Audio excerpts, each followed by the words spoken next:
Okay, so now we have the real amount of missing values. So let's discuss how we're going to handle them.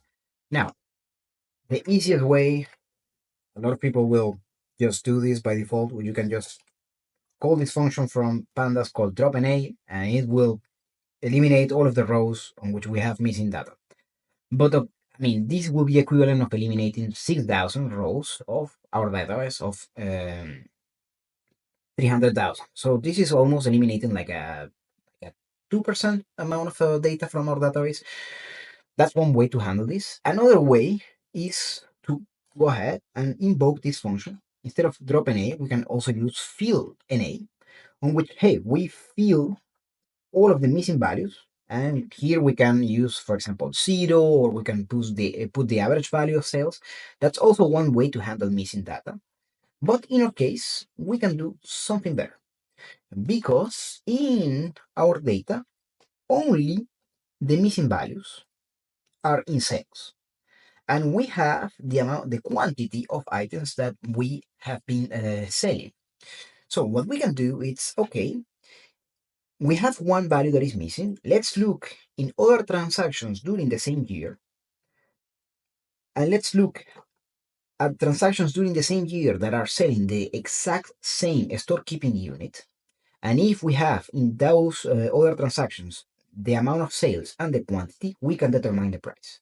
And with the price and the quantity that is never missing, we can now estimate the sales of the missing values. Okay, so that's a great strategy. But there is a problem. Before we actually go into that one, remember that we're going to need to filter by the store keeping unit name. And if you remember from where we were exploring the data, there was some issues with typos in the store keeping unit names. Let's go ahead and explore the store keeping unit name. So let's use that variable. So it's SKU name. Please notice that Google Colab is going to try to autocomplete a lot of your code. That's very handy. And let's look at the unique values names that we have here. So when we run this, we notice something very interesting. Here we have, for example, this SKU 6001. And if we look here below, we're going to find that there is also 6001, but with a FR at the end. And we're also going to find that there is most likely the same version, but with an add at the beginning. Yes, here. Actually, let's just confirm this more simply. Let's filter their rows on which I have something that says SKU 6001. Okay, so that way we're gonna also have all the incorrect versions of it. So we're gonna say df SKU name. This is a text, so we can actually invoke some of the text functions of Python. So we call str from a string, and here we want to filter if it contains. If it contains, let's just focus on this one, SKU 6001. Okay. For the ones that are, we don't want to focus on the ones that are missing. We know that there is no missing, but okay, let's focus there. Okay, and yeah, we can go ahead and filter my data frame based on this. Okay, so this will give me only the rows on which we have this store keeping unit. Okay, so I only want to focus on the column of a store keeping unit names, right? And I just want to find the unique value. And you see, we have three versions of the same store keeping unit. It's just that in two of these versions, we have some typos. We have the @ symbol and the underscore FR at the end. Okay, so we are going to need to clean this. Okay, so let's create a function that we're going to call fix store keeping unit. And we're going to use this function to clean this thing.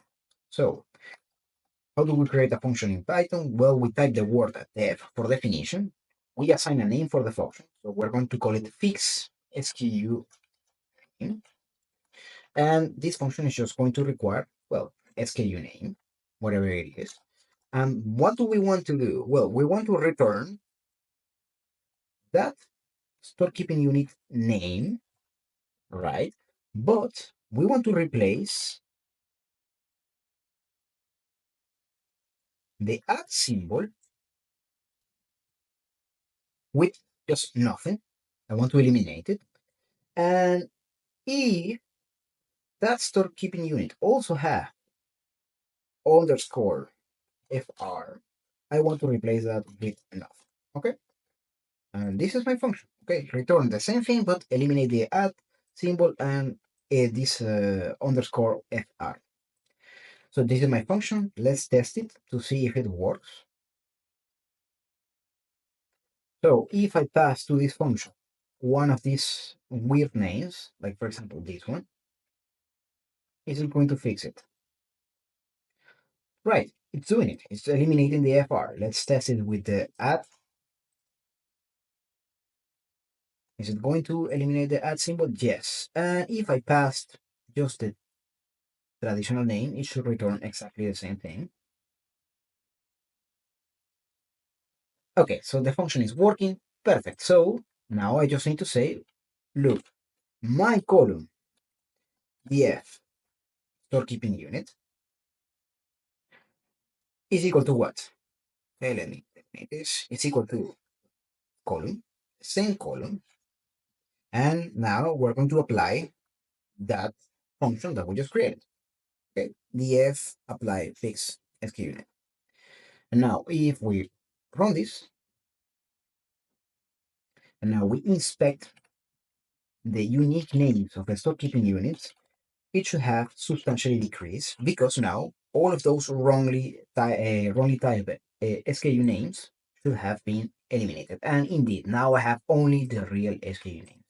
So now that we have this clean, we are ready to go ahead and input our missing data with the strategy that we just discussed.